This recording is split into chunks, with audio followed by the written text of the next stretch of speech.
Well, hello there, my name is Amy, this is The Opinionated Woman, and welcome to everything that I crocheted in 2023. This is the second video I've done of this because I started crocheting in June of 2022.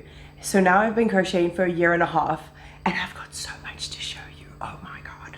I started like wearables and like actual clothing this year, and I didn't think I was capable of making this much cool stuff that actually looks good and well fitted and gives exactly the style that I'm hoping to give. So like I feel like this has injected so much cool shit into my home and into my wardrobe. It's just, I love to crochet. I love it so much. Oh my god, the special interest is so hard. I hope you are appreciative of this video. Thank you for watching, by the way. I hope you're appreciative because it's so hot right now and I've got makeup on. And I'm having to close the door because I live near a busy road and I don't want you to hear all the gutchies and the ambient noise of children walking by. So we're gonna sweat it out, you and me. Right, let's do this. This is not exactly in chronological order. I've written it down over here. This is just as close to chronological as I can get. Because I did like little projects in between and I'm not sure where they actually fell. So let's start with my first bag. So I made this tote bag. I used the layout from Exosoon's video. I'll link her video down below. I just used whatever granny square I liked and I picked out I just wanted to go really fucking vibrant, and I'm so glad I did. And then I didn't follow her tutorial for the strap because she even said that she doesn't think her straps are very good. So I did thermal stitch, and I'll put the link down below because that is the stitch that I use for all my bags now. So this has got a lot more strength to it than a lot of other bags.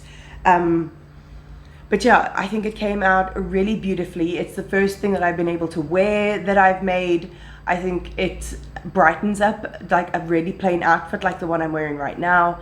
And it was just really gratifying to take something that I crocheted and like actually put it on my body. And it came out so freaking cute. So yes, that was the first thing that I managed to finish this year. So after I made my tote bag, it was my sister-in-law Jessie's birthday. So she's got like a real witchy vibe. So I decided I was gonna buy some patterns for some crochet granny squares that I've been seeing online. So I bought the Moon and Sun. Yes, the Moon and Sun from Melissa Creates. It'll be linked down below. And then she's also got a free tutorial for the star to go with it. So I went with a collaboration of those different different motifs, and I made her this bag. She's got it, so I can't show you obviously. I was super happy with how this one came out. I don't think this one's strap was as strong, but I think the aesthetic of it and everything I was super proud of, and like really challenged myself to learn like something completely new. And those stars are so satisfying to make. Like when you join it on, oh, very nice, very nice. I do recommend making crochet stars. They're very satisfying to make. Then it was my mom's birthday and I was like, you know what, bitch, I'm making you a tote bag as well because I'm on a roll. So I made her like a slideshow, like a PowerPoint presentation. I knew I was gonna do it in multiple shades of blue because my mom is a blue bitch. She loves blue. So I made her a slideshow of like different types of granny squares and different styles of bags, and she picked the style of the bag and she picked a swirly granny square. So I ended up making her this tote bag and she was very chuffed with it. It ended up huge. It ended up way bigger than I anticipated, and I don't really know I didn't know at that time how to make those bags stiff. So I think in the future I'll make them more stiff, but it came out really cute. And but I think it would need some adjustments, definitely. It just came out so mammoth, oh my god. But the blues, I had so much blue scrap yarn left over. And all these projects that I'm telling you about, keep in mind, I'm accumulating scrap yarn as we're going. which will feed into the second half of the year's creations. Somewhere around there, I made my sibling Jay a matching hat and scarf. They wanted something in really chunky yarn. They went to the yarn store that I always go to, and they were like, can you make me something out of this yarn? And I said, yes, indeed I can. So I bought like an 8mm hook. It was a big chunky boy. And I made these. I get them to send a picture because I don't have a picture. Hopefully they'll be okay with their face being on here. But yeah, those came out really cute. It was definitely a challenge to learn how to use such a big chunky hook. My hands were like, what are you doing? It was used to a chunky boy, which is slightly different. It's got a different feel to it because the chunky boy is actually thicker, but then the hook is smaller. It's complicated, but yeah, I made that. Then my mom commissioned me to make a camera case to match her bag because she's got this cute little, like, it's sort of like an instant camera. I can't remember what it's called. It's really cool.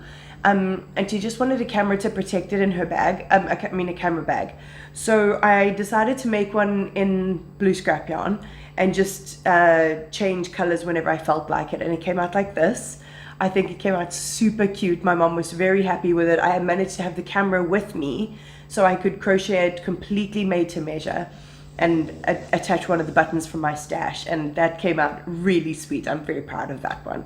Then somewhere around there, my tool cubby hole, because I have little cubby holes underneath my bed where I store stuff, and my tool one had this big box with shit in it, like just all kinds of random stuff. And the box was falling apart, and I was like, no, I need to replace this, and I need to throw things out, and I need to crochet something to put it all in. So of course I did. I'm not going to do close-ups of this boy. It's like this. I don't know how to make them stiff, so it's kind of funny, but it holds everything in, like screwdrivers and pliers and wires. Rhymes. So yeah, it's a little bit doofy looking. If anyone knows how to make it more stiff, let me know. Then the next time I'll do that. So future me popping in to say, I was on TikTok and I was looking at someone crocheting stuff, and she was talking about crocheting with t-shirt yarn and how sometimes if the thing looks a little wonky, turn it inside out. And I was like, wait a second, what if that makes the baskets more firm? Look at it. It's upright, it's firm, it's got so much room. Like, it's not curling in at all anymore. So if you're crocheting with t-shirt yarn and you're having that issue, turn your work inside out. Promise you, it's a game changer. So then I was working on the big project. The project that I was working on for fucking forever, because it's such a big one, and it was my first piece of clothing that I ever made, and that was of course my rainbow hexagon cardigan. Where's this baby? Where's this baby? My rainbow hexagon cardigan. So this guy took me a while. It's not a hard pattern at all, which is why I started with it. But I decided to go with an oatmeal in between, so like a beigey color in between, to mute it down a little bit, and then go jewel tones instead of like vibrance, because I'm not a fan of like neon vibes, you know. I love jewel tones, so I went completely with jewel tones on this one, and I think it came out so beautiful. I was so proud of it at the end. It was a bitch to block because it's huge, and my apartment is small. And I don't even think I had my blocking board at that point. So, or like my mats that I use as a blocking board, I don't even think it would fit on there. So this was like my magnum opus for the year, and this made me realize that it was totally possible for me to make clothing. So that set me off. But I think the next thing that I made was this rainbow throw behind me. I'm not going to move it because it's perfectly displayed. So this was made from one cake of yarn that my mom and my sibling bought me in Bantry Bay in Ireland. It's a star blanket. I'll put the YouTube tutorial down below. It's just got a slight ribbing to it. But this was to decorate the back of my couch, and I think it looks stunning. I love the pop of color, and filming videos in front of it and taking pictures. It's just like such an iconic like moment as a backdrop. So yeah, that one I'm super chuffed with. And then after I finished with the throw, I was like, okay, I saw Cheyenne Barton wear a vest like this, and I love their style so much. Oh my god, they're so cute. They've just got such a great vibe. And I saw them make a vest like that on a vlog or something. I think it was ages ago. But it's been in my head since I made my cardigan, because I was like, I can make that. So after looking at so many pictures and like reading through free tutorials, like multiple different ones, I realized it's just as granny square in the front and then granny stitch sleeves that join together in like squares. There's no like tapering, there's no fitting, there's no nothing. So I just freehanded it. So I started off collecting together all my purple yarn, because what first inspired me is that I had so many purple scrap yarn pieces, and I got a lot of scrap yarn from the Cape Town Craft Club. So it like really inspired me to do something with all these purples. I did a full video on making this, on making the rainbow cardigan and on making this vest. So this is the first one that I made. And I absolutely loved how it came out. I'm like super chuffed with it. It's really pretty. It's so nice as a layer. It's warm. It looks super cute. Like I was so happy with it. I decided I had to make another one. And because of that bag of my mother's, I had plenty of blue. So I didn't do a video on this one because it was exactly the same. So I used this from the rainbow cardigan, and the rest is from my mom's bag. But I love this way this one came out. It's got more of like a beachy vibe, where the other one's got more of like a dark and moody rainy day vibe, if that makes any sense. But I think this one also came out super adorable, and I wear them as much as possible. But right now it is just so hot. I can't put yarn on my body. Like I can barely put cotton on my body, or polyester, let's be real. Then I totally forgot to film the two things that I made for Christmas. So my sibling and my sister-in-law are both getting these little sprouts. This is an inspiration picture, and I will link the TikTok tutorial that I use. It's that easy to make. It's a TikTok tutorial that's like a minute or two long. And I made them a bunch. It's basically to like put on top of your little headphones, so like a cute little gamer, or to like organize cables, or just to like decorate wherever you want to, really. So I made sprouts in two different greens for each of them, but I already wrapped them, so I can't show you. Apologies for that. Then I finished a project that I've been working on since last year, and that is this scrap yarn cushion.